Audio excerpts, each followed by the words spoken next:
will be recorded, and the agenda page of NatickFOSS.org has this meeting and its link in the November section. So don't feel that you are left out if you've watched this later. At this point, I'm going to share our agenda. So be patient as I do that job. Window and share. Oh, wrong one. Sorry, wrong one.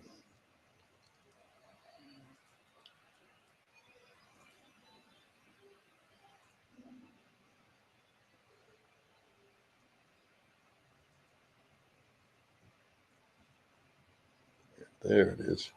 It's hard to see the choices. Okay. What you should be seeing is my local copy of the draft agenda. Some of this and maybe more. Nobody in the image that I have seen of the meeting appears to be a newcomer. Welcome if you are online watching the video as it is live or later. This slideshow that is mentioned at the top is something that currently is stored at our earlier website, hosted formerly by Dick and Jill Miller of Miller Microcomputing. We are interested in getting that reformed into a more generally available format, meaning that those who don't use LibreOffice on their daily basis might have difficulty seeing this slideshow. And if there is a volunteer, we'll discuss that down here at the end. Here's the question in the questions and answers section at the bottom of the screen.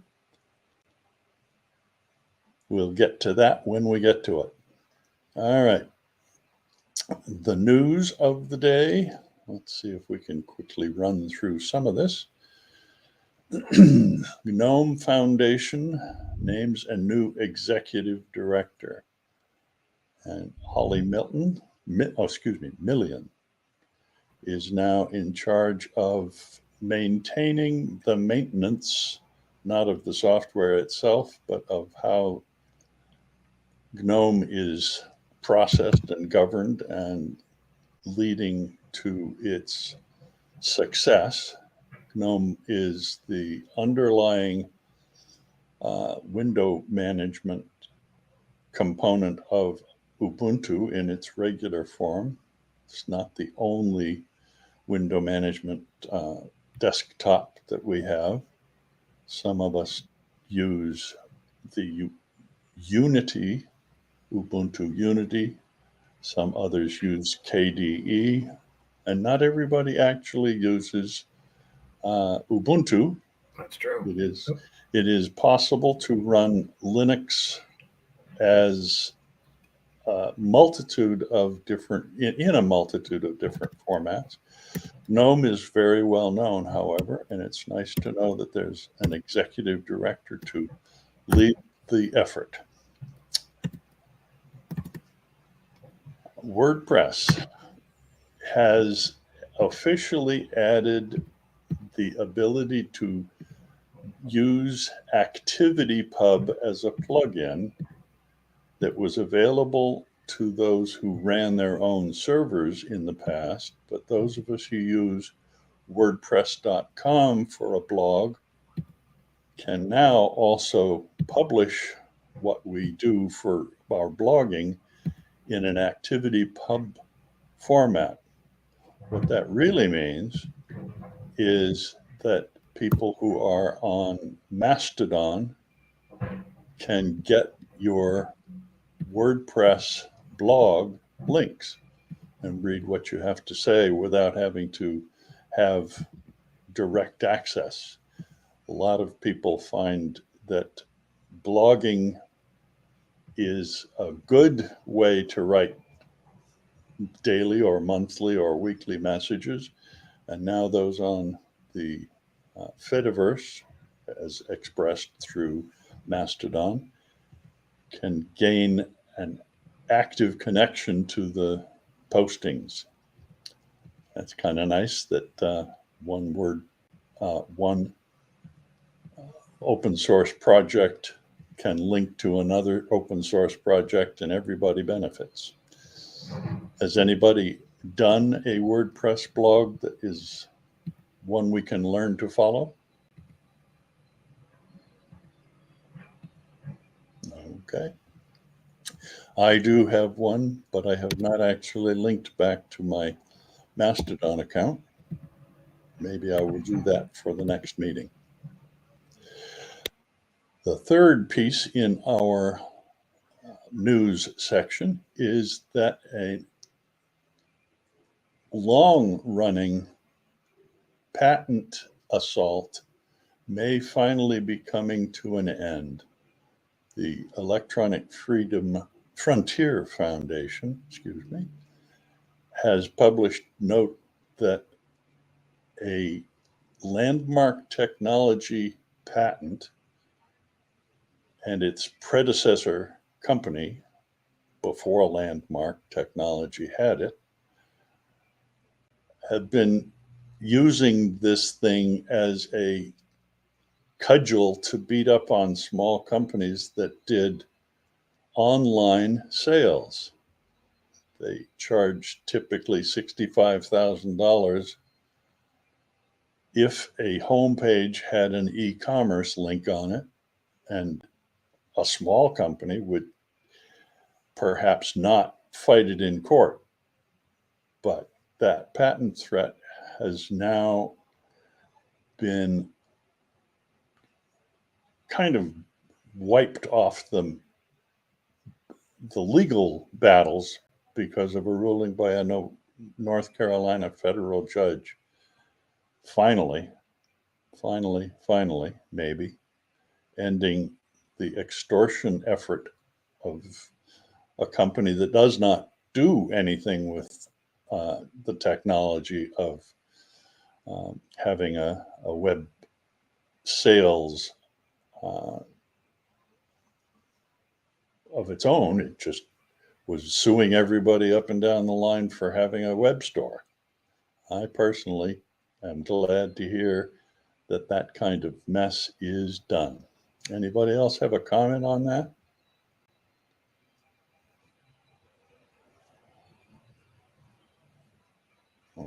Okay. The next link section is FOSS history.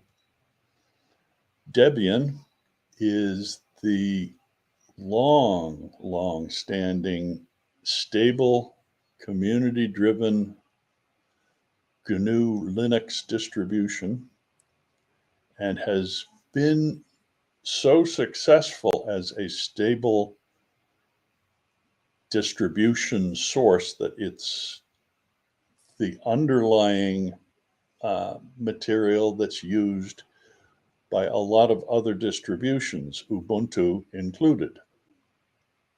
Ubuntu uses the same repository method, the DEB format. And this is a great blog post. I'm not going to have you look at it right now, but I recommend that you read it to hear why Debian has been a great success and has been responsible for so many other also successful distributions. Not directly, but as an underlying core. A lot of what we present here in the meeting is something we discuss here, but other times we just point you to things, recommending you read and find out for yourself at your own pace. As far as hot software goes, there are a few items here that link back to what we talked about a few meetings ago. Dick introduced us to OpenStreetMap, and in my pursuit of what he introduced, I located that KDE, one of those desktop management uh, opportunities, has a nice component that ties together with OpenStreetMap. Sometimes OSM is what it's called. This blog discusses what OpenStreetMap is, but also deals with how you can deal with uh, your own calendar of events, telling you how you go from one place to another and scheduling train rides. It's called KDE Itinerary. I don't use it because I don't travel nearly enough to make it worthwhile, but somebody might want to find out a little more about it. Okay. This next piece, Ed, is testing. OpenSUSE introduces a thing known as slow roll. So, Ed, do you have comments that you want to make about this? Okay, well, how OpenSUSE is right now, their non-rolling distribution is called Leap. And Leap is derived from SUSE's enterprise product, SUSE Linux Enterprise, or SLE. SUSE made a decision to go in a different direction with SLE, and it's called Adaptable Linux Platform. And if I understood this right, the Leap developers felt that with SUSE Linux Enterprise going in that different direction, they wouldn't be able to maintain Leap in its current form. So what the OpenSUSE folks did is they come out with Slow Roll. And what Slow Roll is, it's going to be based off of OpenSUSE Tumbleweed, which is OpenSUSE's current rolling distribution. And the difference is that if there are any packages with bug fixes, security, new kernels, for example, those will get pushed out to slow roll users as they become available. But the difference is that the bigger upgrades, like say your GNOME packages to a new version, your KDE packages to a new version, the big upgrades will be 1 to 2 months in between. And the repositories right now are in their experimental group. And once when I installed it, they provided a tumbleweed image that is not a live image. It's a straight installer. And I have to give them a plug for this because I don't know what it uses for an installer, but whatever it is, I hope they never change it because Tumbleweed has been the only Linux distro that I have been able to successfully install on an external solid-state drive. I've tried installing other distros on them, Debian, Fedora. It installs fine, but then when I go into the first boot, it can't find grub. So my thoughts is that perhaps the installer, seeing an SSD, thinks it's installing it to EFI hardware, but my desktops are the original BIOS. That's the only conclusion I could come up with. But once Tumbleweed was installed, there is a wiki page for Slow Roll that how to add the how to delete the Tumbleweed repositories, add the Slow Roll ones which are still in the experimental group, and so far it's been running pretty good. The last major update to Slow Roll was dated October 3rd, so we're probably in the window where there may be another large upgrade forthcoming, because I know some of the KDE packages were recently updated for Tumbleweed. Very good. Does anybody else use OpenSUSE as a daily driver in this group? I'm surprised it's still available as a daily driver.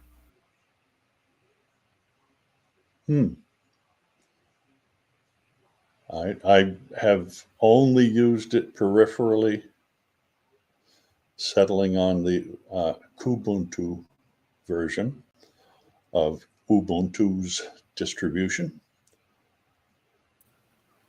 Yeah, there is the one thing though with this with Slow Roll is like Tumbleweed. You can't use YAST to update it. You have to use a command line, and it's zipper with a Y, DUP, which is the shorthand for distribution upgrade. Whether Slow Roll is going to be upgraded like that when it comes out, once it comes out of experimental, which will probably be well into 2024. I don't know, but that's how both of them are upgraded as of right now. Super. Thank you very much, Ed. The next item is a video tutorial, which I don't think is worth playing here. It is a nice demonstration of how to do stickman level animations, though. I'm a fan of using Inkscape, as you will see in the next item, but doing animations is a complex process, and a person who has ID'd themselves as 2D game art guru has done a very good job of explaining how to do animation while keeping it simple in terms of what the animation complexities are, just using a stickman figure to show a person walking across, mostly from left to right, if I recall. So if you're interested in animation and in Inkscape, that would be something to get a chance to look at. Okay, paper strips. This is something that I've been working on as a hopeful future font that actually is font that can be used on the web as a font. Right now it cannot be, but I'd like to take my screen here and reshare so that I can do the demo of this. Stop sharing that. Back here.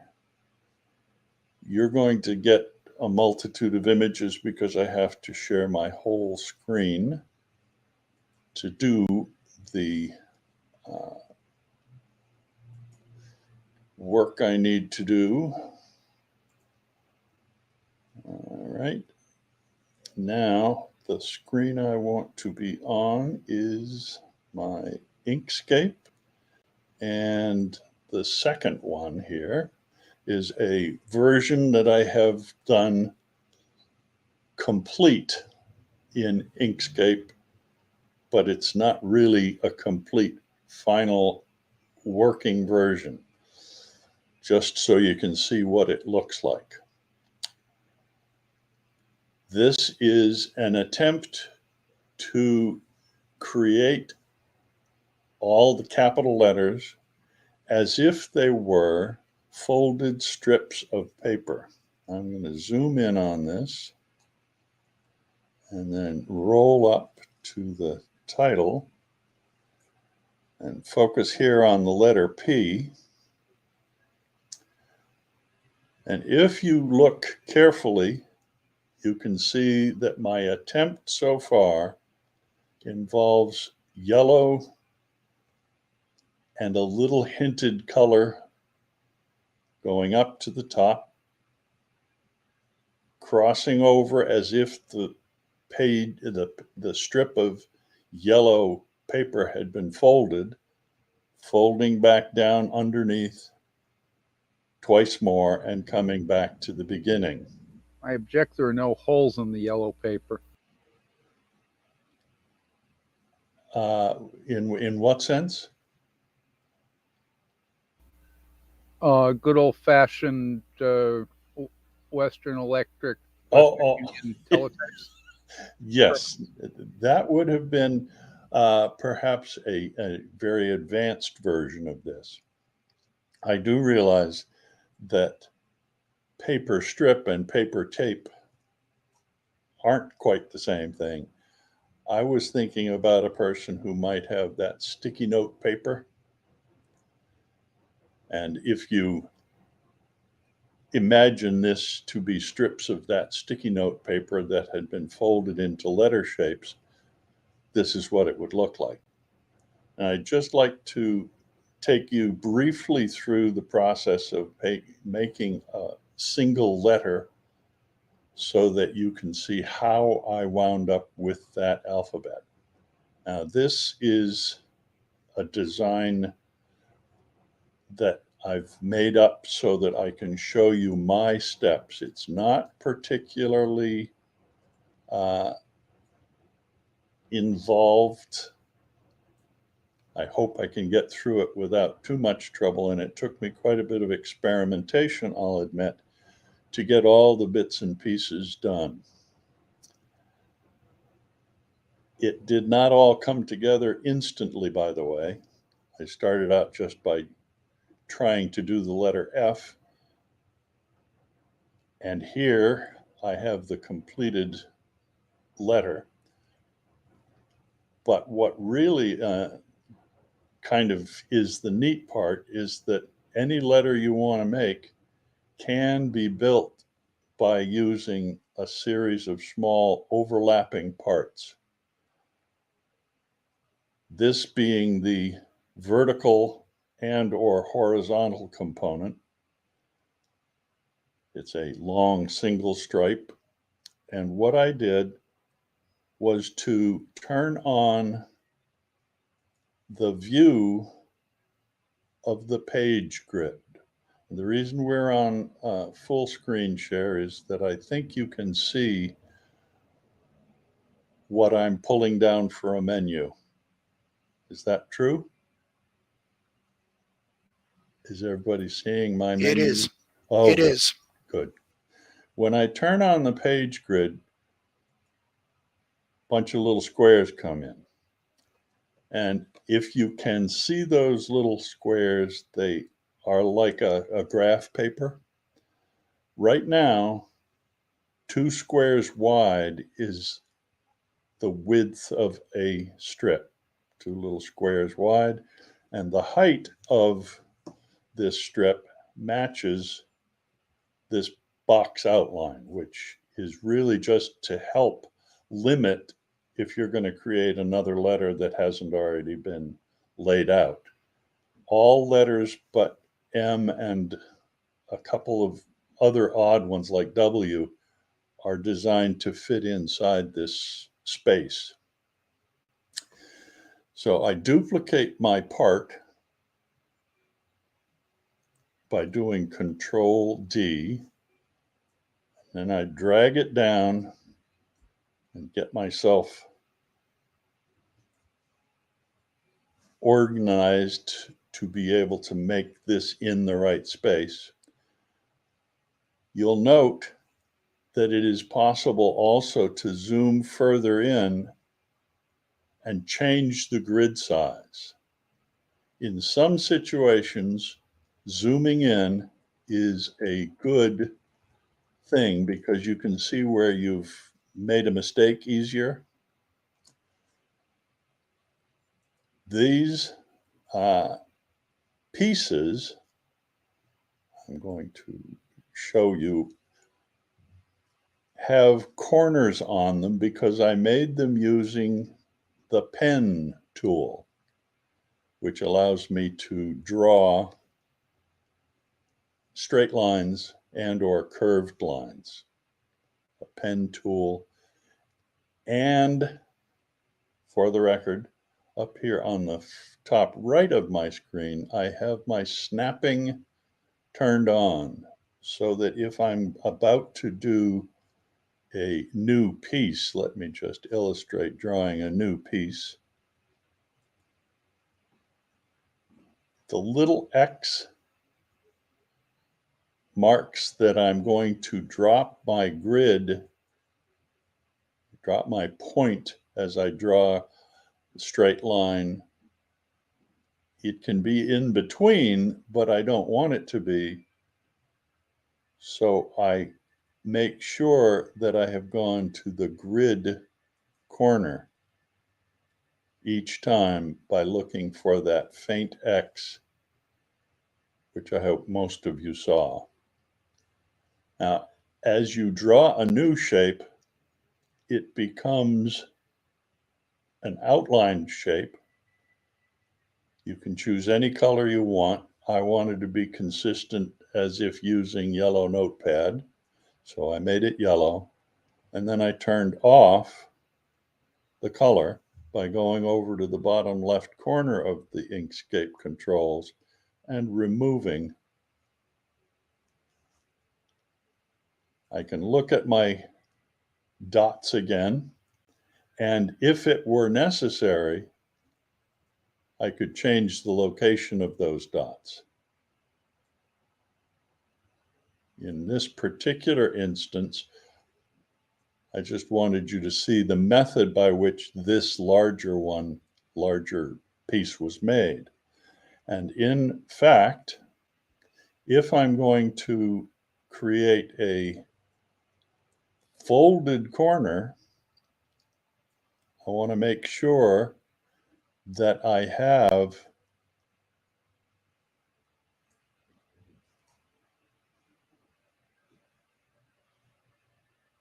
what looks like a fold now by moving one of those corner handles. Let me get rid of this piece right here.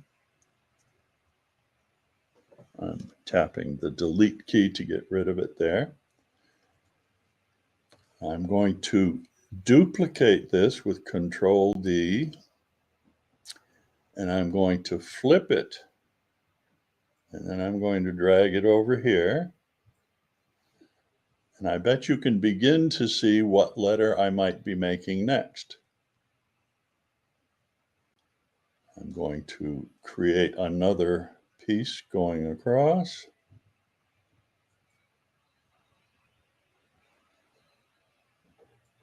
Making it carefully certain that I've gone to the right place. Remove the excess. And then do one more duplication of that part and drag it down to the appropriate level. And I have an A. Now, the only thing I would want to be sure of, zooming out here with wrong zoom, is that I have made this so that my bar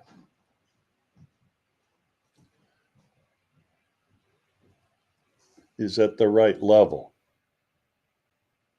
And it looks like my bar going across the middle is at the right level. From here, it was a matter of deciding how to keep it from looking too terribly plain. If I take away the grid, which can be done on the keyboard without having to go to the menu, I do Shift and the number key, which the hashtag, that's the equivalent of doing the view page grid. I wanted to be sure that it looked very much like a fold and not just like a yellow letter. So I created a few little pieces that would simulate the way a fold happened. I'm duplicating that one before dragging it over here to place. It's easier if I place it with the grid turned on.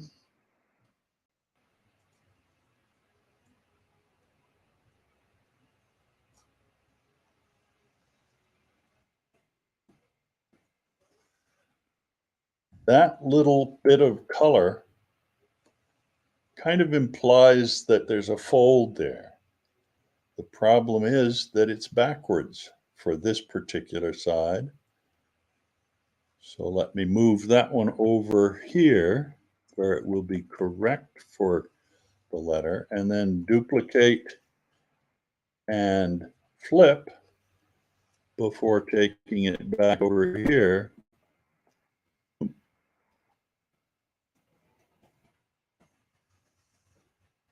And now, let me zoom in. You can see that there's a shadow effect as if this piece of long paper had been folded.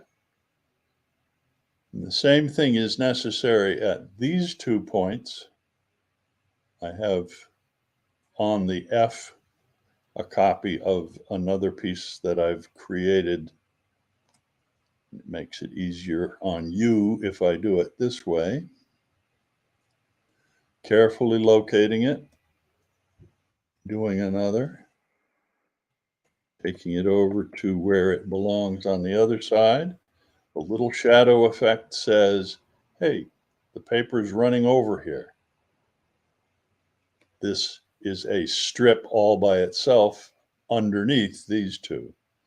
And the same thing for getting a little weighting.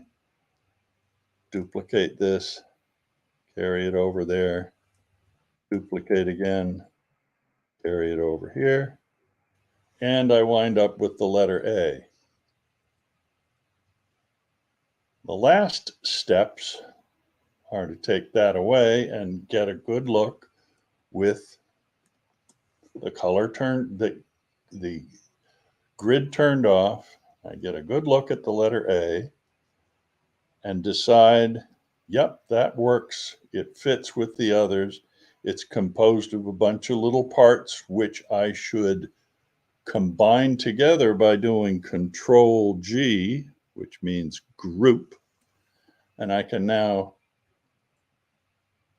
put that so that it's at the same height as the one next to it and begin using that letter as a piece, because I can now duplicate this letter and put it together wherever I want with any other letters that I've created to make words. This is all very manual, but at this stage, it's a matter of using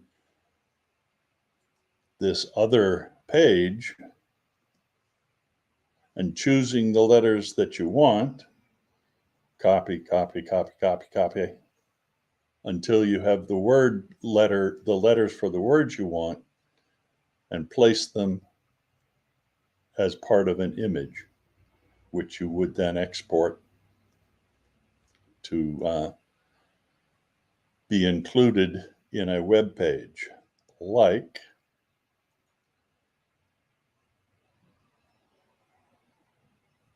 this one, which briefly recaps what I have said here in doing the demo today. So if you want to look at this and try it yourself, if you are willing to download and install Inkscape, you can follow these directions and look back at this video in order to try this out yourself. One last comment before I stop. And that is that it turns out that there are people working at Google and other places to develop color shaded actual fonts. These are manually arranged. This is not typed with the letter, the keyboard P-A-P-E-R. That's not the way that's done. I have actually copied the P, the A, the P, and so on, and laid them down side by side to make the word paper strips. But I'm hoping that I'll figure out how to do the work to form an actual font out of this so it can be made available as an open source font. Okay, let me unshare this. Excuse me. And ask for questions before we go back to the agenda.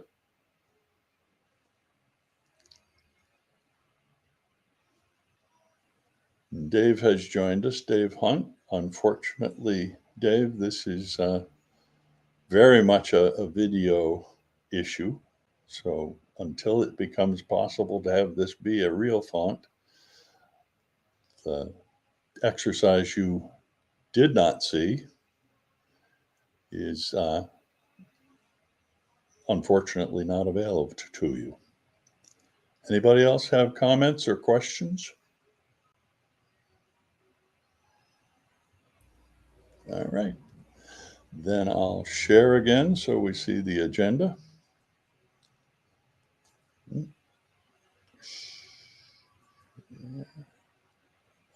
Window to Firefox.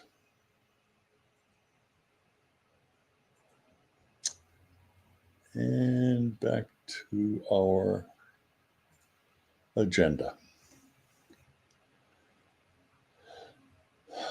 Okay, hot software.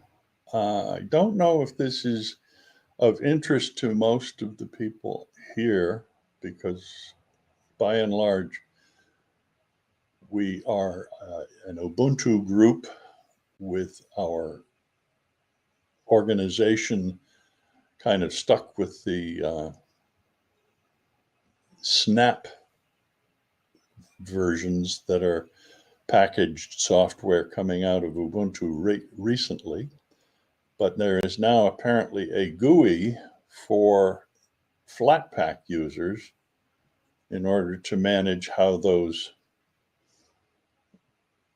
Flatpaks work rather than doing them manually by command line.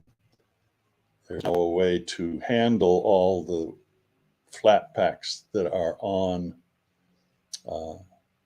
your system. Flatpaks apparently are available for use in Ubuntu, and that may make this warehouse GTK tool worth a quick look. Does anybody have experience with Flatpaks? How good? It just so Yes. happens I do. All right. I use Ubuntu Unity, but I really pretty much detest the way snaps behave sometimes. Sometimes they're a little too isolated from the operating system, and it's hard to get data in and out, things like that. Anyway, I have found that Flatpak apps often do work better. Not necessarily better than snaps, but it's easier than trying to find just the right deb version of, say, I think GIMP is one of the ones I do that way. The GIMP, yeah, the deb version is good and it's usually a little more up to date, but it's a lot more difficult to keep it up to date for me.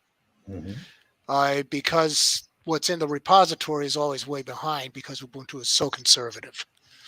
And the Flatpaks tend to be a little more forward moving. They tend to have more recent versions. VLC Player operates that way on my system too. I just didn't want the very old version because I was having a few issues with some of the new video formats and some of the features that are available in the newer versions of VLC. And so, yeah, it would be nice to have a visual interface for management, a GUI. Although I can do command line, I don't have so many flat packs, the command line overwhelms me. And the website where you get the flat packs does have its own page or pages. So you can see things graphically. Excuse me, graphically. So that's been pretty much my experience, and I would look forward to something like this. This looks an awful lot like how a simplified Linux distro like Mint likes to handle their update process and their selection of features, turning them on and off. They use a lot of GUI interfaces and panes. Thank you. That's very helpful information. And maybe, as you say, you'll try Warehouse out. Get back to us with a report about it. I have not used it, but saw it and thought this might be a worthy topic to discuss. Okay. Hot hardware. I don't think this is mine. Does anybody recall seeing what the dead bug found underneath an NVIDIA GPU core is all about? Yeah, Algot, that was one that I found on the whatever website it came from, but this expensive video card was malfunctioning, and its owner took it to a repair shop, and the guy literally took the card apart, and they found a dead bug under the core. As to how it got there, nobody seems to know. The famous bug in the software. I'm sure that everybody here knows that bug in the software story, but just in case, I think I can tell a version of it. Back when the mainframes were actually being programmed by sticking wires between components, the hardware normally was very hot with tubes involved and lots of cooling systems blowing through these rooms where the big computer was stored. They kept a log on paper in a notebook, and when a malfunctioning process in one of the programs that somebody was writing appeared, they had to trace down through the physical cores that were connected by wire that had been plugged in by a, quote, programmer. They found that a bug had been fried as it sat on the junction between a live wire and some other component it wasn't supposed to be hooked to. Algot, Yes, that's the Harvard Mark I calculator. that's World War probably it. II. Grace Hopper was one of the crew there. Howard Aiken was the project principal investigator, and it was relays, not tubes on that machine. Aha. Open frame relays, and the moth managed to get into the contacts. And thus the contacts couldn't close. So and we have. I believe the Smithsonian has the logbook with the bug taped to the page and the annotation, first actual case of a bug being found. Mm-hmm. Which indicates that the phrase bug in the hardware was metaphoric use before the moth was found in the Mark I. I love it. There used to be at least a rack and a floor-to-ceiling photographic print of the Mark I in the lobby of the building named for Aiken that redeveloped or replaced the building where the Mark I had been in World War II on the Harvard campus. And for those who are wannabe programmers in the crowd watching, a bug is what we call a flaw in a program these days. So the real bug might be the reason we call them bugs in a program. Okay, we have several here on hot internet, excuse me, talking about social media. X, which is also known as Twitter, formerly, is apparently undergoing some big changes, among which is the capital value. It's dropped 40 or 50% over the past year. As a part of the effort to get back to its former level, they're apparently considering charging for a tweet. I can't imagine how that's going to last. Or to launch subscriptions so that you have to pay to play. I don't know if that's going to work either. Anybody know more about either of these two than I do? I think these might have been Ed's or Bob's additions. Is Musk actually trying to run Twitter into the ground? There is a theory that it is intentional. Yeah. Like he bought it to kill it, kind of thing. There is a conspiracy theory that given how many undemocratic, libertarian, fascist billionaire friends he has, that may be the intentional purpose to destroy something that was useful for liberty. And they want to promote their kind of liberty. Never attribute to malice that which can be adequately explained by incompetence. He's used to being the smartest person in the room and doesn't understand it's possible that he isn't sometimes. So I don't know that it's malicious, but I kind of like to believe it is. There are things that he's doing that make more sense if it's malicious. Yes.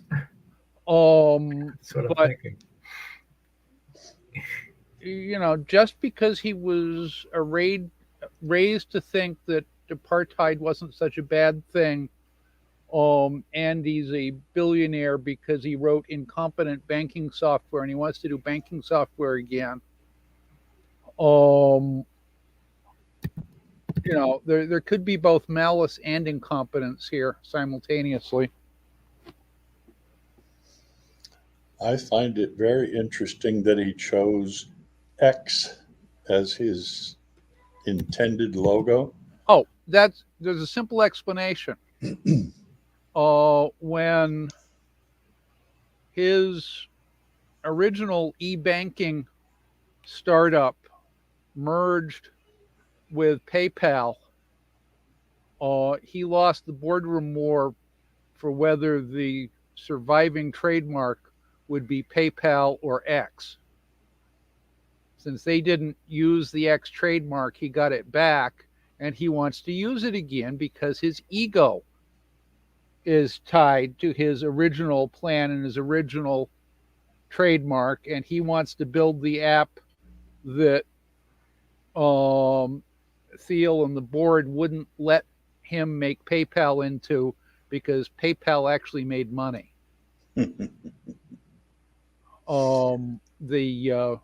So the reason X is the new logo, and the X.com domain name that he's had ever since those days, is now fronting for redirecting one way or the other. Yeah, Ed, sometimes X redirects to Twitter and sometimes Twitter redirects to X. It's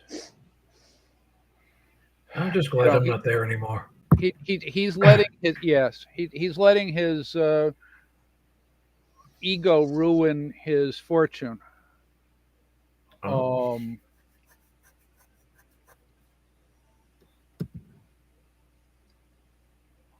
Either way, I think X actually sounds like former. Everybody says formerly known as Twitter, and it's, I'm sure, completely, as you say, Bill, unintentional, but it sounds like X means I am killing it. It's the X Twitter. Well, that would make sense if it hadn't have been for how he named his son. Yeah, or whatever that child is. Yeah. It's X something or. I also note that Watson, the artificial intelligence product from IBM, is now calling itself Watson X. I wonder if there's any jab going on there too. I don't know, but is Watson an AI or one of these LLMs? I believe it is. Watson is not just a large language model. It actually had some sort of knowledge management, but I didn't dig around under the hood enough to know exactly how. Yeah, Watson had some of the general or generative AI in it, which is not just a pure LLM. Well, there's also you need to have something that's like generative in order to output answers in common English. The question is if generative LLM is all it's got, or if it actually has a knowledge base and can explain things in traditional explanatory system as opposed to spewing reasonable sounding sentences based on the deduced grammar of the LLM. I don't think Watson was just an LLM generative system, but I don't have any facts to base that on.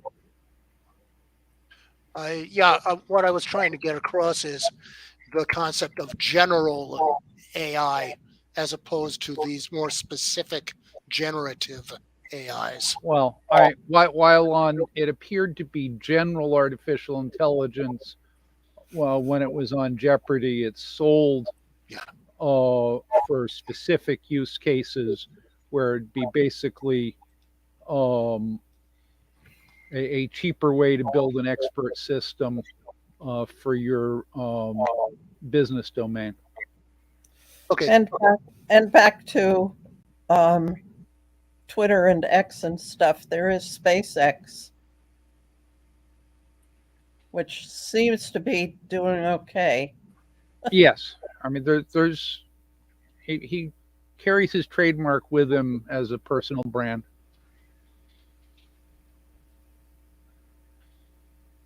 Yeah, I initially found on Mastodon, and I should say read on Mastodon, that the X logo that he chose for it is actually a Unicode symbol. And the Unicode is copyrighted, so I'm kind of surprised he's even allowed to use it. Well, who says he's allowed? He's just doing it. Yeah. Hubris. It is also possible to make very small variations in a font and then claim that it's something different. True. Yes, intellectual property law is a morass of special cases. Yeah, we may have one here. Okay. Back to my share yet.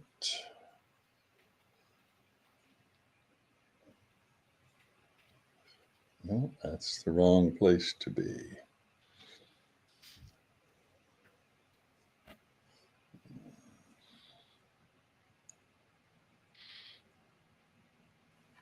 I'm going to have to stop sharing and get back to it.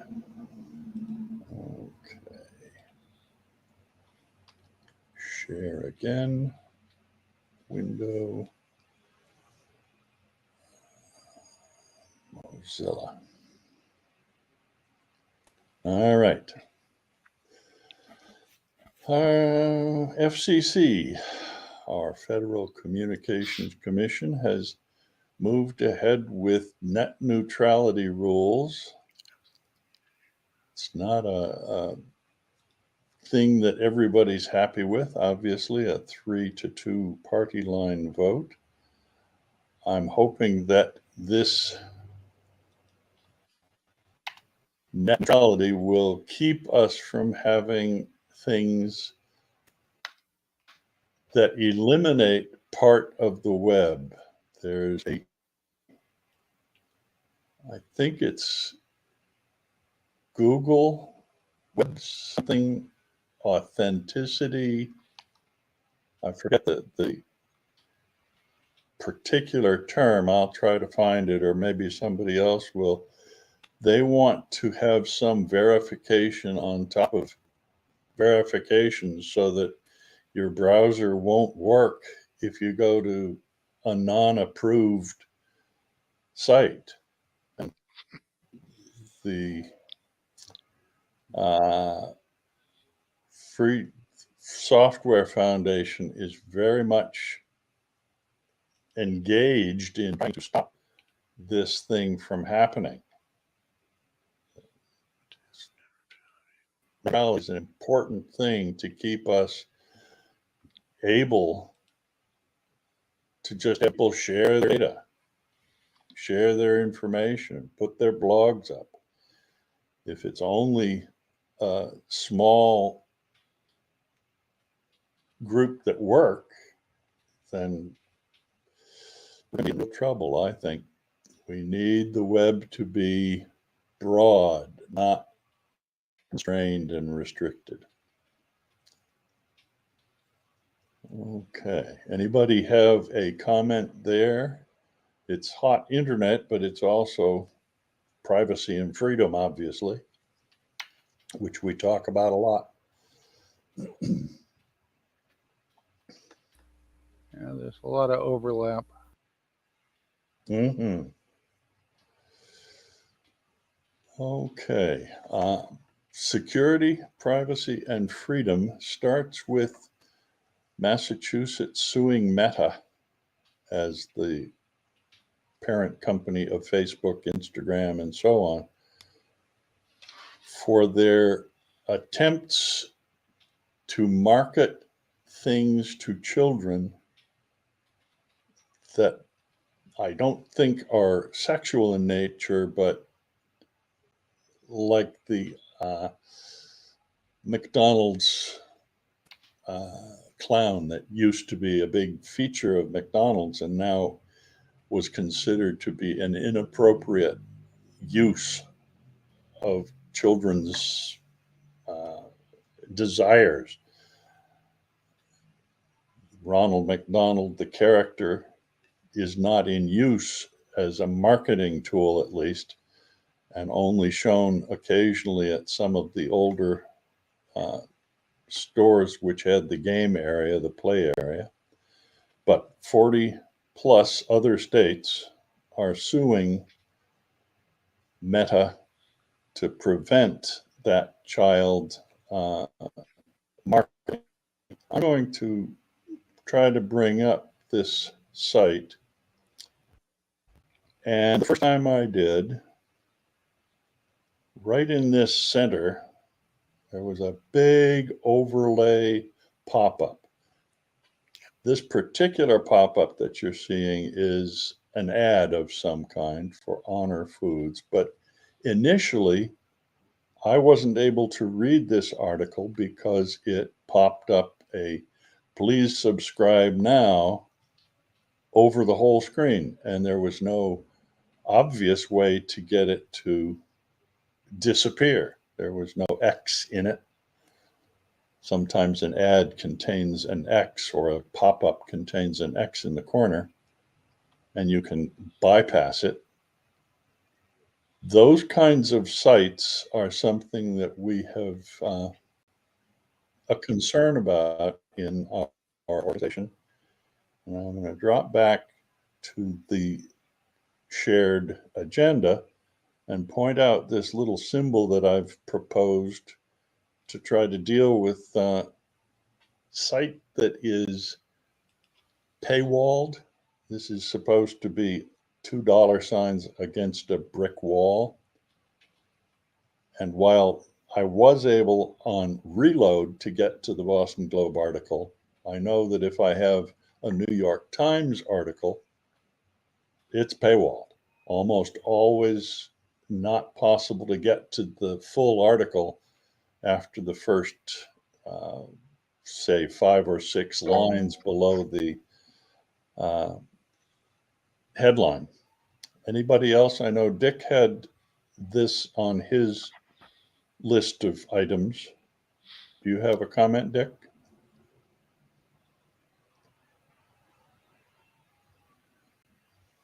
Hmm? Sorry. That's okay. No, he does not have a comment today. I'm aggravated by paywalls, and as no doubt a ton of people are. Perhaps we want to make sure, as we note the actual archives page here, I've put in the left-hand column that some of the links to web pages are ad supported in a minor way, while others with active rollover ads are constantly dragging your attention away from the article. So I think we would like, as a group, to indicate as a warning, if not anything else, when we believe that a site has too many ads to be a good read. I don't think we're saying don't go to this because it has ads, but when we can, I think our goal is to provide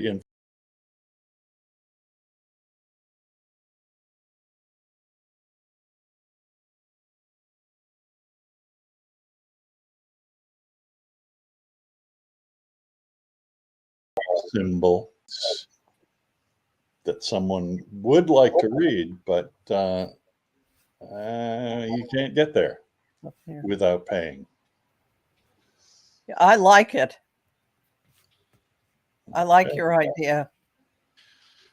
I think people should be informed that where they're going might ask for money, might have intrusive ads, or might put their privacy or their security at greater risk. Which That would be a third Yep. category, right? But I don't think we would deliberately post anything that would put anybody's safety online at risk. I certainly agree we do not intend to do that. Our links here being from the web, I don't feel comfortable saying that I know this link is safe. But Yes, distinction noted. but Yes. I think as much as possible, free software and FOSS people in general are, I don't know, mildly troubled at best about being constantly barraged by an ad that's targeted to what we looked at 2 days ago. Yeah. And I think we want to avoid those kinds of links if we can. But knowing that most of the web now is full of information that is from sources that have to pay for themselves, ads are almost an inevitability unless the site is a very personal one, like this one that is our agenda.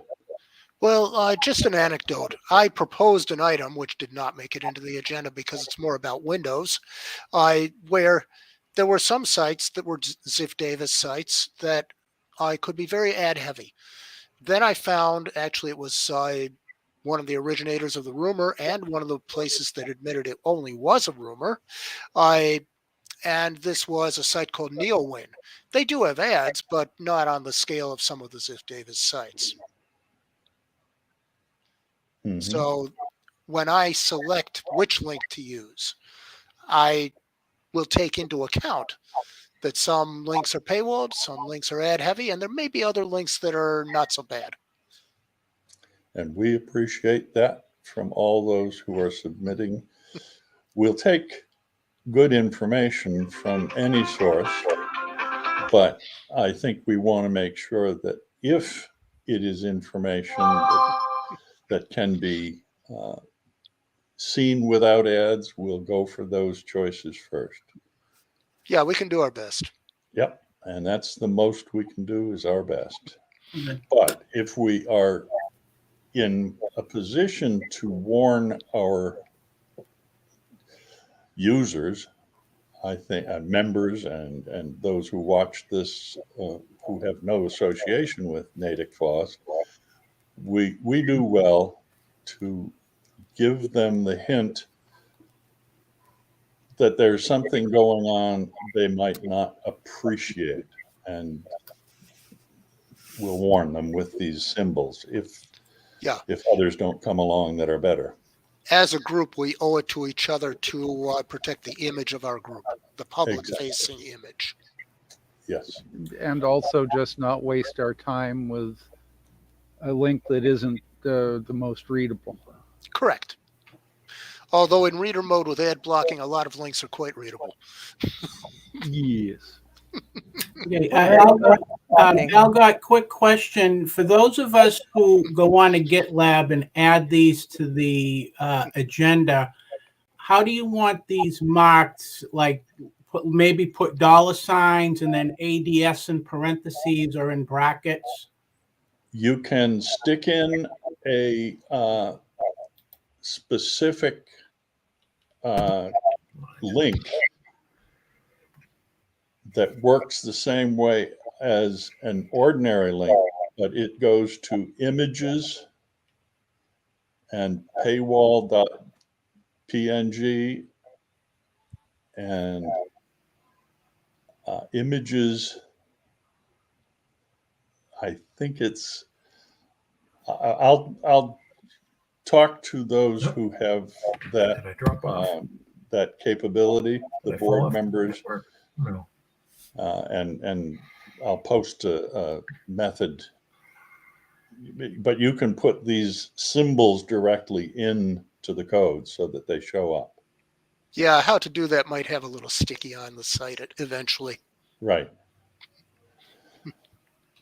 Which leads us to, I think, a question and answer that has come up, and we might as well talk about it right now.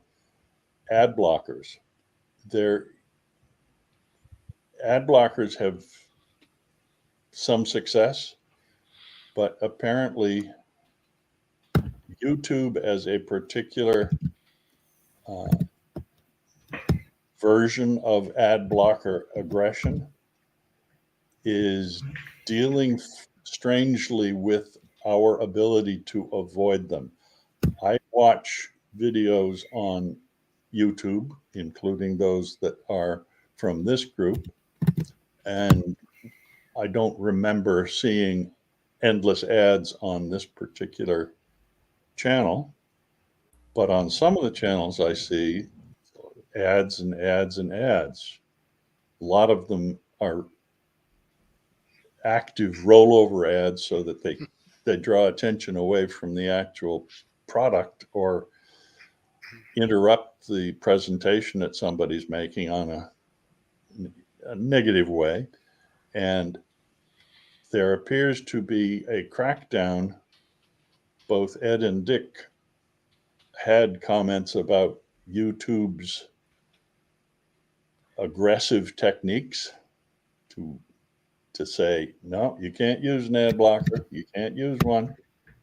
This link right here takes us to a nice Ars Technica site issue. And I'm going to stop right here for a moment and see if this little word advertisement converts to an ad, which, you know, it illustrates the question of ad support. This site is one of the many that we routinely refer to in our agendas because they are a site with a lot of good technical information, up to date and valuable to us when we read.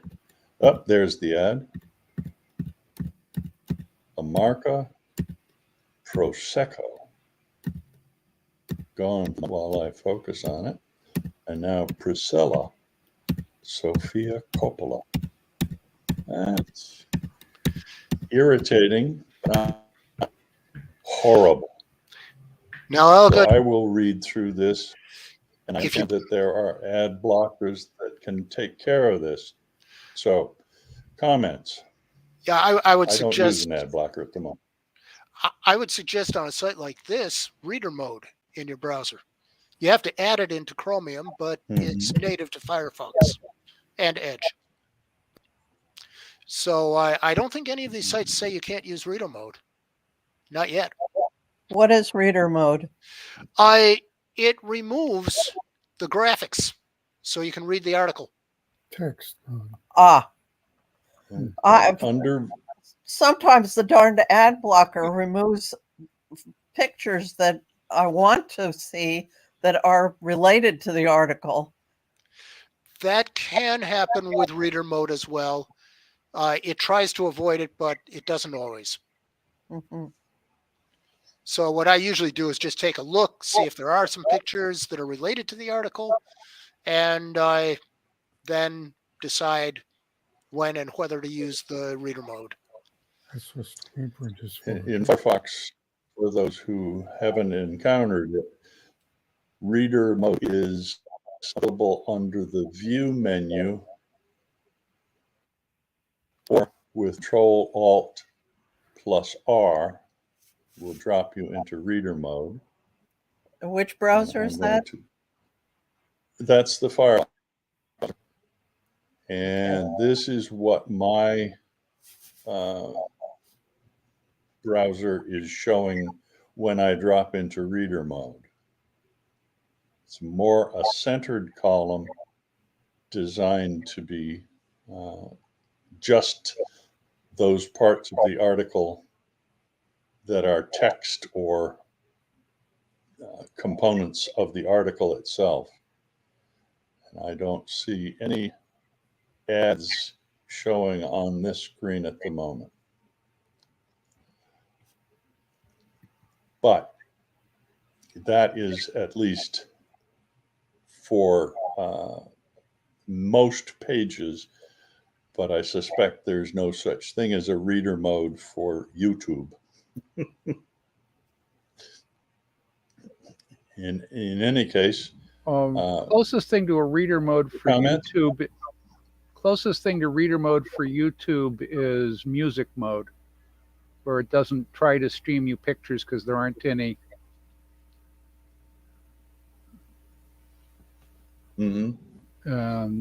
Cuts down on your bandwidth use if you're just using it as a radio.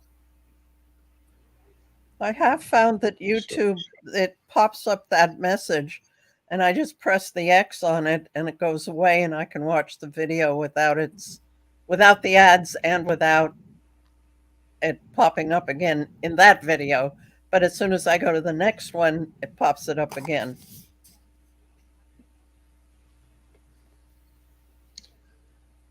I deal with And that that- by mostly watching monetized YouTube videos on my tablet, which doesn't have an ad blocker, and hitting skip just as soon as the skip button comes up on the ad, or ignoring it if it's a non-skippable one.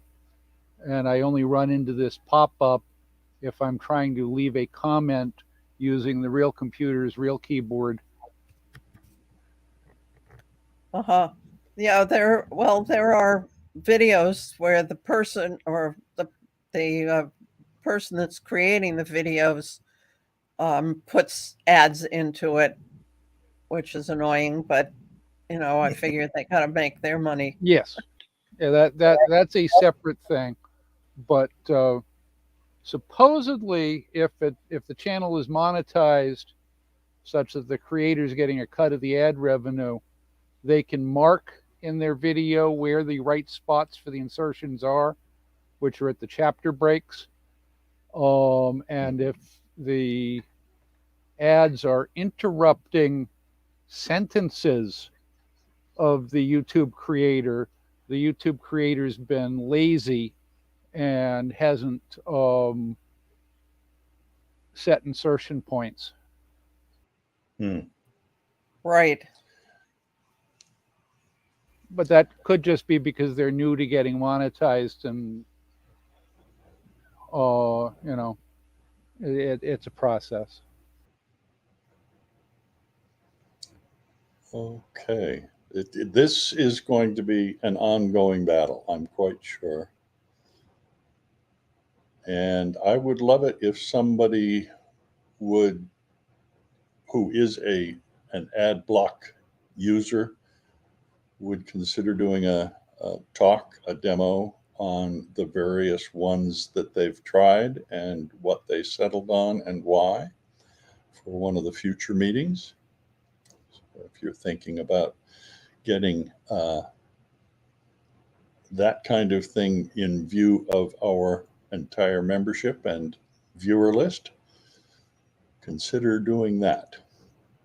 Okay, we skipped over something here that is a Firefox link.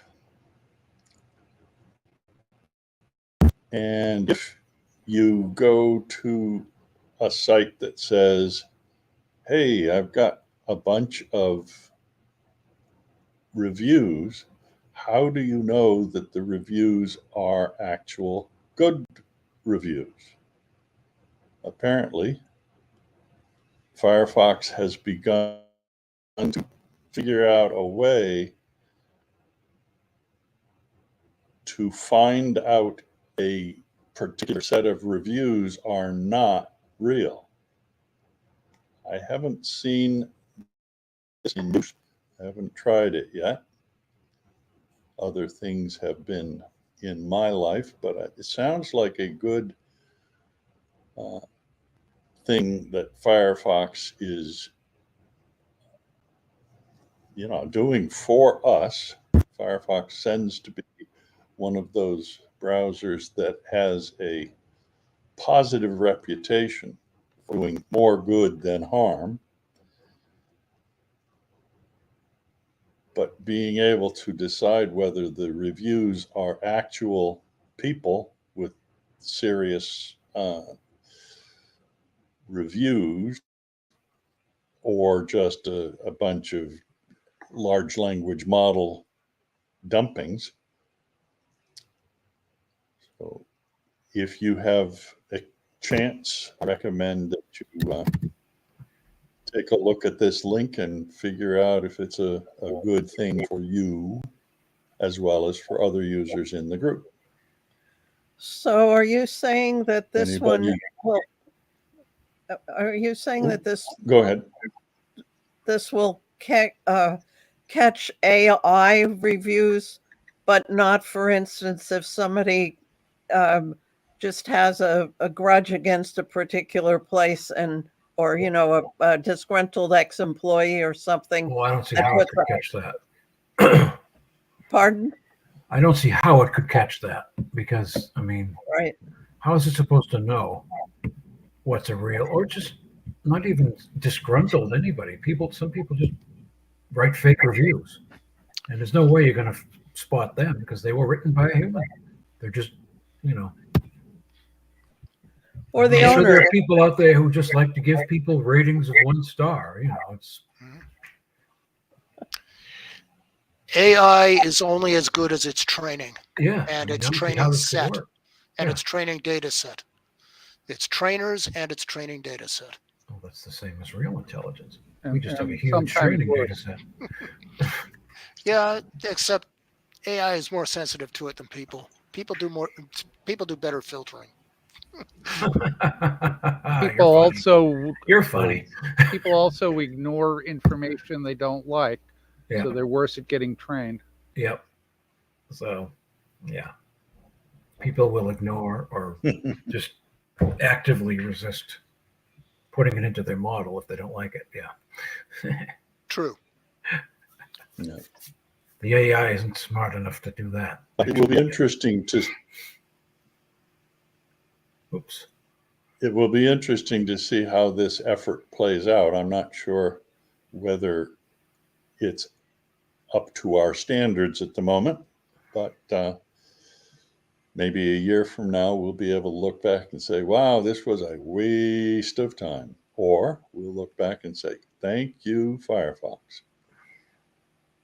Okay, we're nearing our end here. I have a quick note on the review checker Yes. that Dick showed me. It is scheduled to be released on November 21st, so it's not active yet. Yes. Thank you. Thank you. Very important point. You can't use it yet. Okay. Super long, stable kernel for civic infrastructure. This article is kind of a reaction article in my mind to the announcement we had in last month's meeting that the Linux kernel maintainers had attempted to do a long-term kernel themselves, but were, for maintenance reasons, drawing back to only doing a 2-year long guarantee that they would catch bugs, and that if you were using a kernel for embedded software,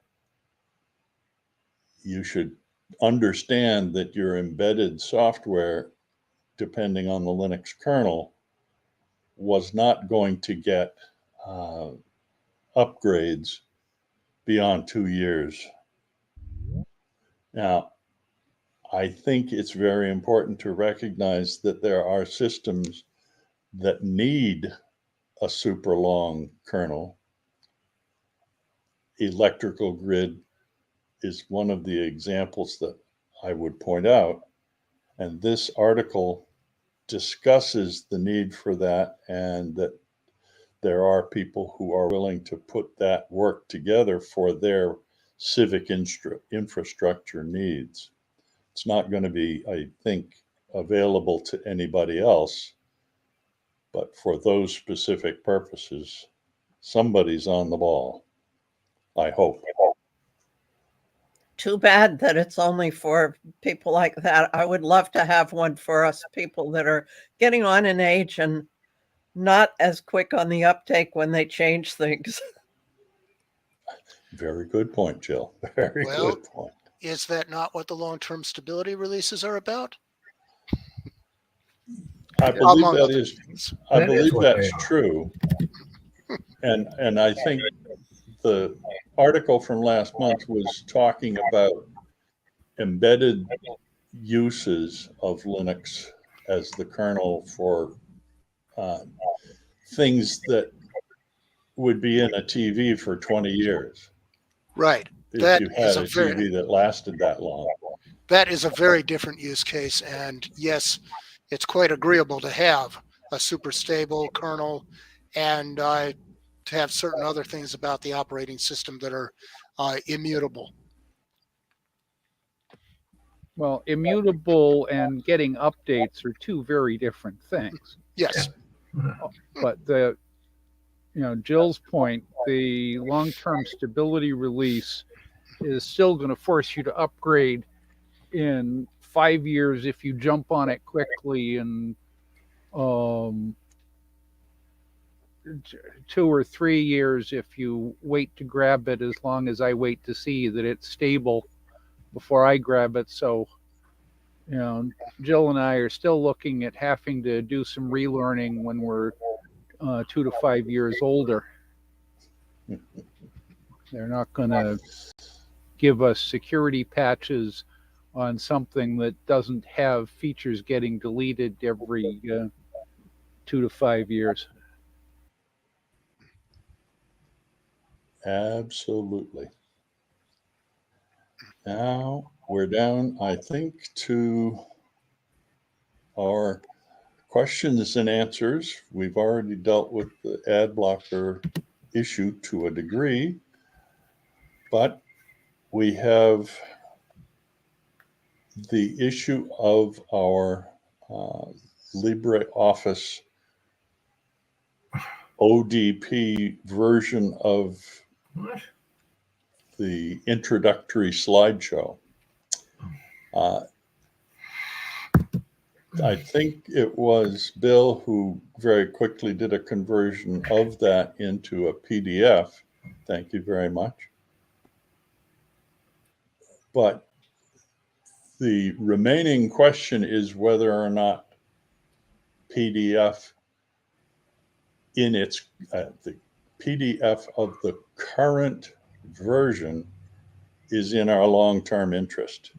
Our current version of this is on the Miller Microcomputing site and was originally designed not for the group itself, but for presentations outside the group by members. But as we are here online with our meetings, it sounds to me like we need a person responsible to update it and add to it and make it the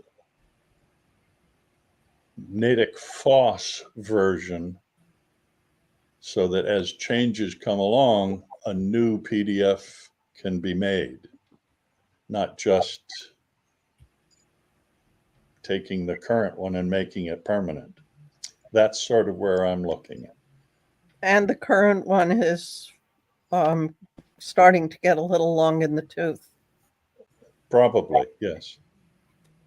And there's nothing wrong with the current one, but I don't know that we want to make it a, this is it, we're not going to use any new information kind of thing.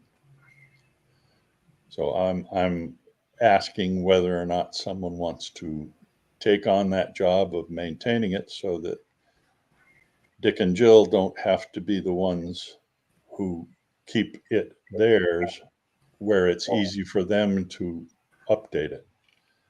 We need somebody to pull their own weight.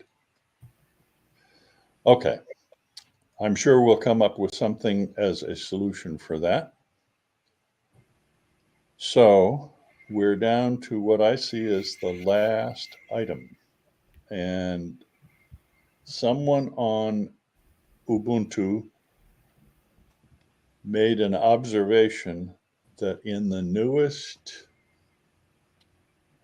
let me look at the link itself, which is a Mastodon comment, someone labeling themselves as MCC. Since 2310 of Ubuntu, I noticed that all operations in which I would expect a window to be brought to the front, selecting a notification, do not result in the window being brought to the front. Is this a Wayland problem? Is it If you're not running something Wayland. that's obviously fixable? I don't know. And how big an issue is it? We've noticed the same thing. It's annoying.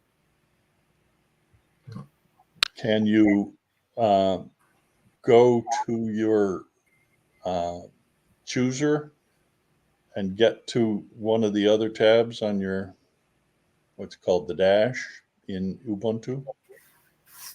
Yes, it's just that when something pops up that you have to do in order to take the next step, it's behind and you can't do anything with the window that's there because it's waiting for you to handle the one that's in the back. And it's, which is very annoying and confusing. Is it just a thing that occurred with the newest 2310 of Seems, Ubuntu? yeah, seems to be.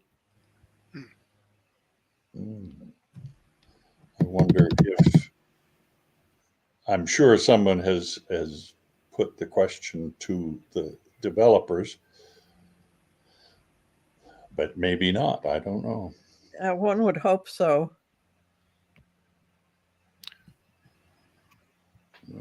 Okay. Well, there are times when applications do the same sort of thing.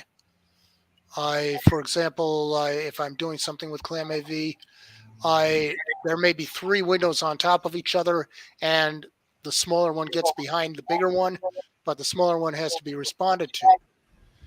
In those cases, I am able to go over to the sidebar and I click on the application icon, and it will show me all the available windows for the application. But for the operating system, you can't really do that. Well, you can use the Alt tilde usually to get around to things in the same thing that you're waiting for. Same app, Same application. So right? Alt tilde, meaning It's like the hold Alt the Alt tab. key down and Yeah. tapping the tilde. It's like the Alt tab, but it stays within that particular application.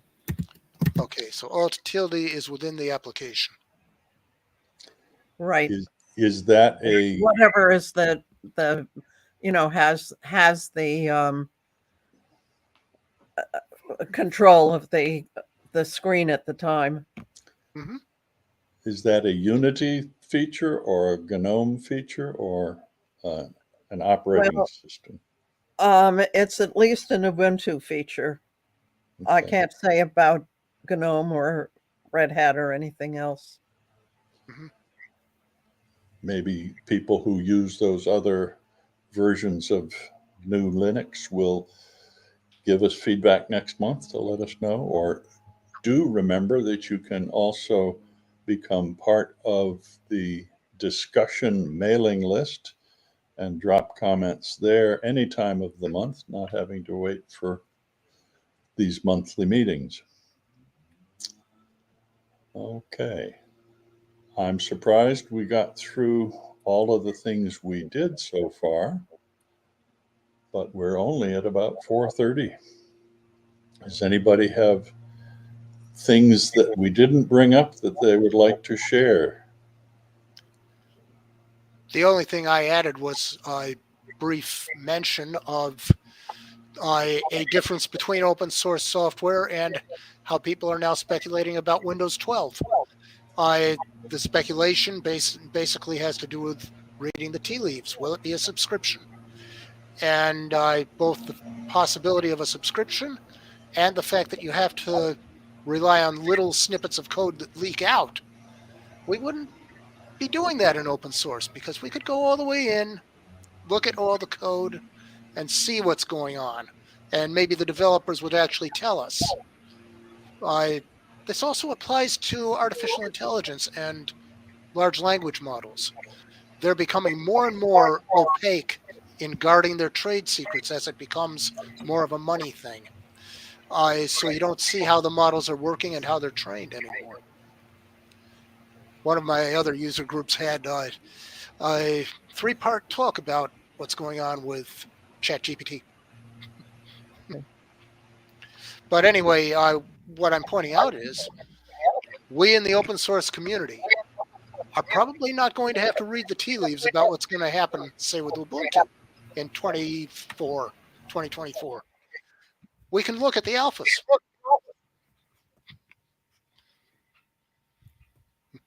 I have a related thought. Algot, you are muted. Yes, Dick. We haven't talked today, but we talk a lot about the FOSS copy left. The copy left essentially says you can use any piece of this open software about any way you like because the copyleft says you can. But whatever you create with it also gets that copyleft attached to it so other people can have the same benefit from your steps. This is what makes it accelerate so quickly. Everyone can build and everyone else, instead of it all being proprietary, and the area of lawyers. Now, what we did discuss today was YouTube started to make you pay money for pieces of it or watch ads for pieces of it. Apparently, there's nothing like the copyleft that applies to a company with too much money buying it out for their own purposes. And that's what's going on. YouTube was bought by Google, and that's how come this new batch of maneuvers is coming in. It'd be nice if there was something like a copyleft that said, you can put in any amount you want, but you still can't make people pay or keep from using the pure internet. And I think this is getting back into the internet neutrality. I think people are looking at it, but we have this wonderful tool that's gotten us what we have, and it's the copyleft. We don't have one for a big company or China or Russia or the US picking up something for its own purposes. It's a vulnerability that shouldn't be there, period. I had one more item I wanted to mention that didn't come up today, and that is this very popular version of Linux that we like, Ubuntu. Linux splits into 3 or 4 main trunks. One is Debian, and Debian is what Ubuntu builds on. And we personally like Ubuntu Unity, which is a flavor of Ubuntu, which is a flavor, etc. So a lot of choices out there. For Ubuntu, they just started allowing you to download and work with a beta for their next LTS version, long-term support. People that don't like a lot of changes like the LTS versions. And it's out there as of yesterday. Last night, I went to get a copy, not because I want to do much with it yet, but because I just thought it'd be good to take a look. Couldn't get near it. I tried a few times, just too busy. I couldn't do a download. That was the first day, and news got out, and it's popular. So in a day or two, I expect you can download it. But in the meantime, I looked for some other comments. It's the current interim, short-term release, which is Ubuntu 23.10, relabeled, relabeled to look like Ubuntu 24.04 LTS. It's got all the shape for it, but it's pretty much an existing box waiting for changes to hit it. I would say in a week to a month, it will get really interesting, but not yet. That was my experience as of last night. It, as Ubuntu does, everyone that comes out has a name as well as a number, and the name is 2 words, an adjective followed by a noun. The noun is normally an animal, not always, I think, and the adjective describes it. This one that's coming up made me go look it up. It's going to be called the Nobo Numbat. Numbat, Numbat. Anybody know what a numbat is? Well, I do now. And I just sent to the board a interesting set of articles you can post on this topic for now. I think we better start finding out what numbats are good for or bad for. I'm kind of nervous because they're a endangered species. I don't want Ubuntu to become an endangered species. And the entire world population of them shrunk down to 500. Now they're carefully getting repopulated into the wild. It's not exactly what we talk about, but we'll be using the word a lot, so you might want to take a look. And I gave that algot, if you like, added to today's item against this. Yeah, they're really cute looking little critters, sort of like a You want one, but that's probably against the law. sort of like a chipmunk, but the stripes are in the wrong direction. I shall do my best to add that in sometime later tonight or early tomorrow so that the updated agenda and our archive contain that new information. Thanks, Dave. Many years ago, when Ubuntu was just starting its first run through the alphabet of animals, I suggested that they should, with each animal named release a limited edition stuffed animal of World Wildlife Fund quality as a fundraiser and collectible, because a fair percentage of us. Oops. I think Bill's microphone or connection has broken.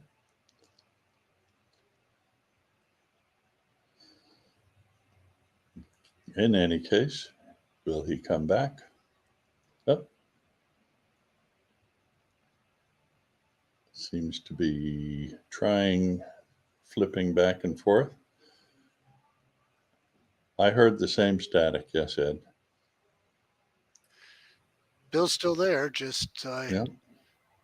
audio dropped out. Audio dropped. Well, I agree. I have a couple of the Linux and GNOME and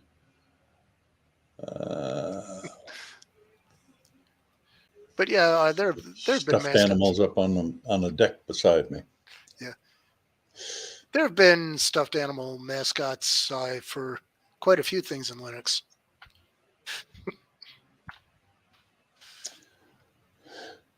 Yeah, I've been looking at the McAuliffe Center website about a Science on State Street for next year, and so far there's been nothing posted.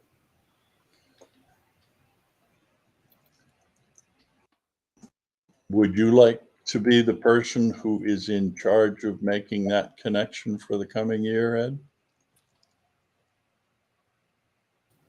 Well, I'm actually not sure. I have to admit that I was disappointed last year when they were asking us to pack up after 2.5 hours, and I'll be honest, I kind of wondered whether it was even worth it.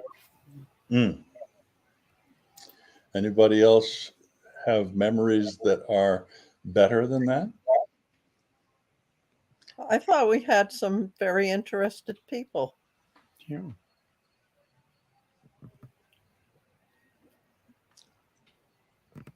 I did enjoy being inside where the access to electricity was easier and we weren't faced by sunburns. Oh, and winds blowing the tent around. That's right.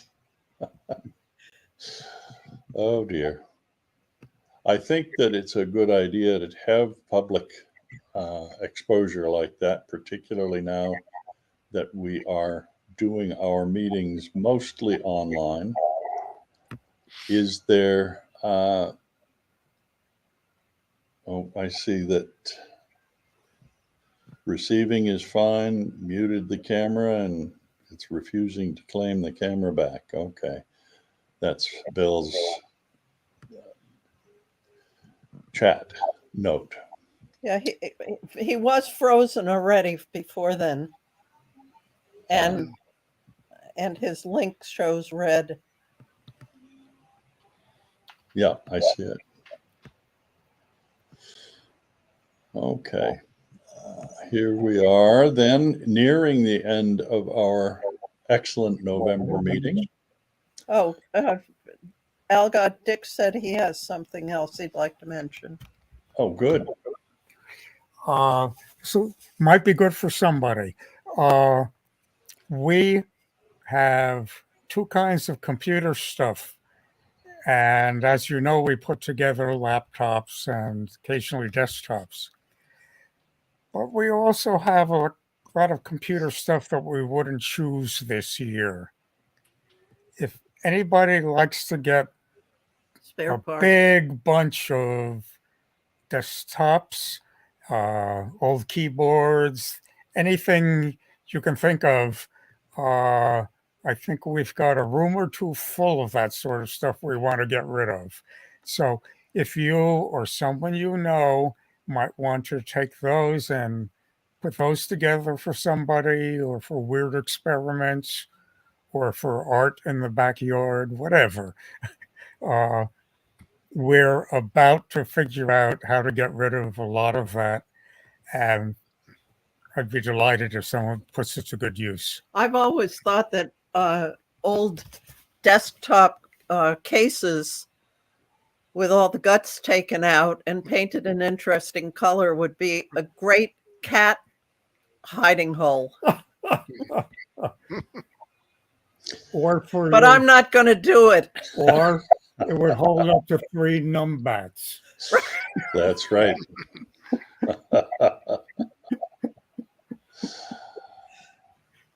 Okay, well, I want to remind everybody that the next meeting is December 7th. It is the first Thursday of December, the way this was the first Thursday of November. Our January meeting, however, is the second Thursday. So as you plan your time around whatever holidays you celebrate, be sure to keep us in mind, and we look forward to seeing everybody the next time. Thank you. Thank you. Good meeting, everyone. Thank you. And I noticed Dennis managed to stay the whole time. Very good. I hope that he's able to, I think he just cut off. No, Nope, there he is. he's He still there. moved. He moved on the screen. I Yeah. hope he's able to get the ending of the meeting as a cutoff on his recording.